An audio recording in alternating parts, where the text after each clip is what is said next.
Thinking of grabbing a trendy outfit from fashionly.com? Before you hit that checkout button, you might want to pause because while the site looks sleek and promising at first glance, there are several red flags you shouldn't ignore.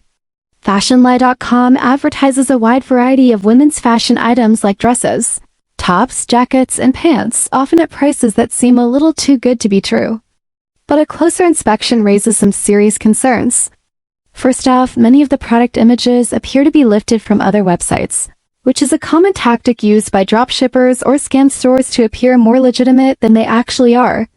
The domain itself was only registered in April 2025, making it a very new site with no established reputation.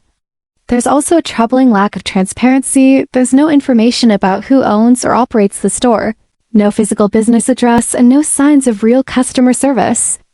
On top of that, there are absolutely no verified customer reviews on Trustpilot or any other review platform, which is unusual for an online retailer claiming to sell globally. None of this confirms it's a scam, but it does make fashionly.com a risky place to spend your money. In this video, I break down these red flags and explain why it's important to be cautious and do your own research before buying from unknown sites like this one.